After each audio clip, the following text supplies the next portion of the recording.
Shalom.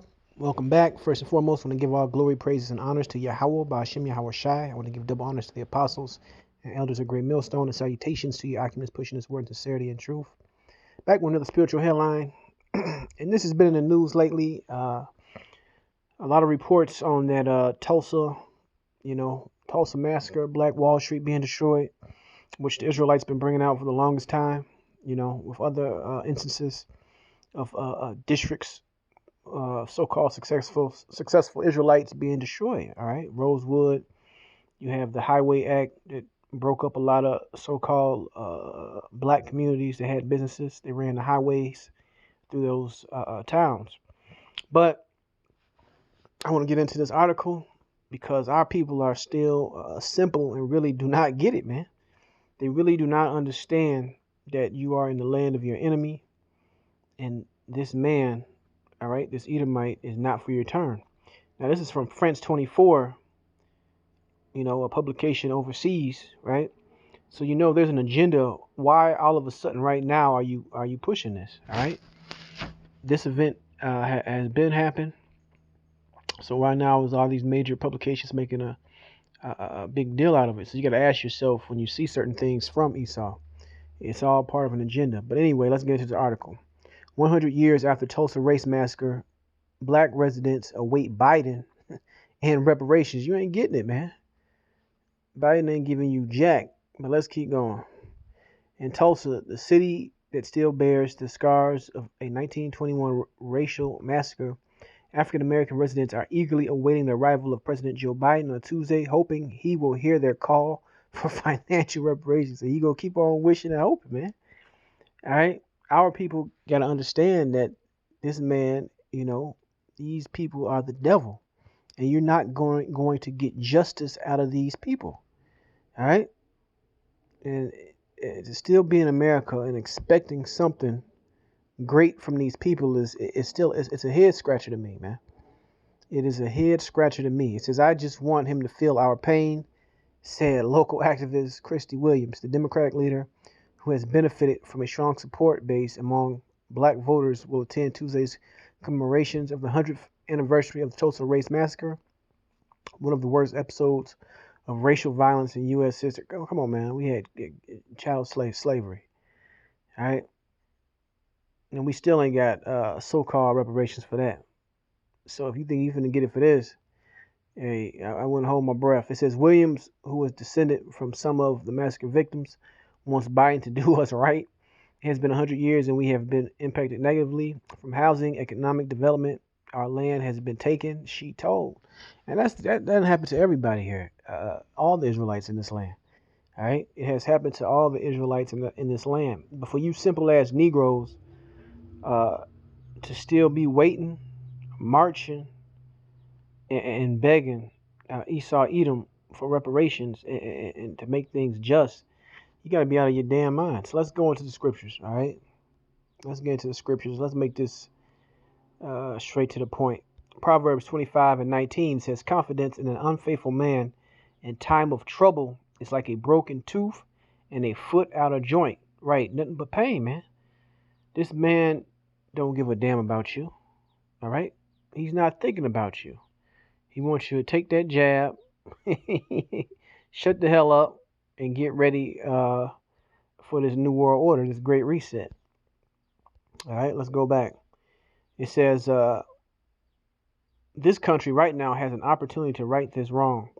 On May 31st, 1921, a group of black men had gone to Tulsa courthouse to defend a young African-American man accused of assaulting a white woman, which was a false allegation. They found themselves facing a mob of hundreds of furious white people, which this white-black narrative is all bullshit. It's Edomites, and then you got Israelites. All right? Tension spiked and shots were fired, and the African Americans retreated to their neighborhood, Greenwood. The next day at dawn, so-called white man looted and burned the neighborhood. At that time, so prosperous it was called Black Wall Street. All right?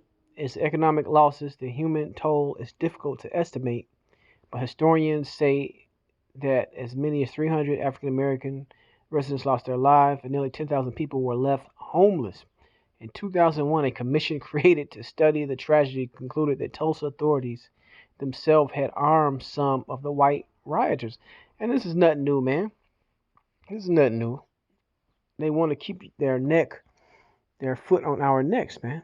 So when Jake get a little bit into society, man, he don't like that shit, man, because this society ultimately is not for us. This is his society, okay? And we're only meant to have the crumbs. But all you Jake out there fighting for your big slice of the pie to get the whole pie, it's the wrong fight and it's the wrong battle. Yahweh Shai, all right, the one you ignorantly call Jesus Christ, he's going to destroy this place. This place is known in the Bible as Mystery Babylon, okay? And it is waiting on prophecy to hit. This place will be destroyed, thus saith the Lord. So all you that got your hopes, your dreams, aspiring to do this and do that in this place, you're going to be very, very disappointed. Let's keep going. Let's go to the book of Ecclesiasticus 12 and 11. It says, 12 and 10, never trust thine enemy, for like as iron rusteth, so is his wickedness. Though he humble himself and go crouching, yet take good heed and be aware of him, and thou shalt be unto him as if thou hast wiped a looking glass, and thou shalt know that his rust have not been altogether wiped away. Right? So this man, till this day, is still in the same mind frame as those so-called white mob rioters back in the day. Nothing has changed. You see your condition. You see you're in last place. You see all the statistical information, all right, dealing with you, meaning you Israelites. This man is not for your turn, man. He ain't gonna never make things right. So you can get that out your head. Verse 12, it says, set him not by thee, lest when he have overthrown thee, he stand up in thy place. Exactly what they did, speaking on those Amalekites. Neither let him sit at the right hand, lest he seek to take thy seat. And thou at thy last remember my words, and be pricked therewith. Who will pity a charmer that is bitten with a serpent, or any such as come nigh wild beasts? And this is exactly what this Esau Edom is, a wild beast. All right? He destroys his own land. He destroys his own water, his own atmosphere. All right? The food. Okay? Everything this man touches, it boils down and comes to death, man. All right? It comes to death. So the scriptures say, who will pity a charmer who is bitten with a serpent? So you so busy playing with this snake thinking you're going to get something out of him. He is about to put that venom in your ass. And Jake don't even see it, man. Jake really don't see it. He's setting you up for the okie doke. Let's keep going. Let's get this. Ecclesiastes 7 and 7. Surely oppression maketh a wise man mad, and a gift destroyeth the heart. And they've been talking about reparations since a commission studied it since 2001, right? And founded authorities, which is nothing but institutionalized racism, right? Which we all know, the government, the systems, the courts, all of it is set up bias against the Israelite. But let's say they did give you Jake something, man. All right, that's a gift that's going to ultimately destroy your heart, man. Because whatever he gives you, is something else behind it. There's an agenda behind it. It's not out of the goodness of his heart. Just like he wants you, blacks, Hispanics, and Native Americans, to roll up your sleeves for this magic potion, this jab first. It wasn't out of the goodness of his heart. All right. There's a how you say it? There's a agenda. All right.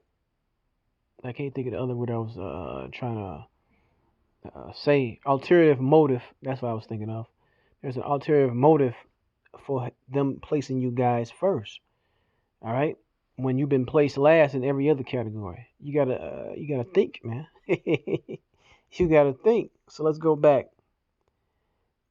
It says Biden said Monday the federal government must reckon and acknowledge the role that it has played in stripping wealth and opportunity from black communities such as Greenwood and Tulsa. This is just the beginning. Residents expect further action from the president, who has cautiously declared support for looking for financial reparations for blacks. It hasn't changed. The mayor of Tulsa formally apologized Monday for the city government's failure to protect This is all bullshit. This is nothing but a dog and pony show.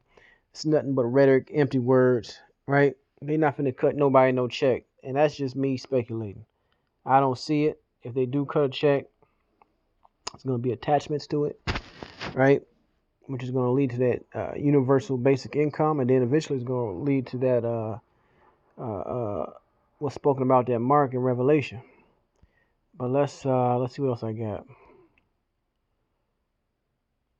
Let's jump to this one. Let's end it on this one. Micah 2:10. It says, "Arise ye and depart, for this is not your rest, because it is polluted, and it shall destroy you, even with a sword destruction." Right? So you got Jake still fighting, protesting, marching for something that's polluted, something that's going to be destroyed, something that there's no good left in. All right? You know, America is circling the drain, if you haven't figured that out. And Yahweh Shem Shai is getting ready to give that final death blow. All right.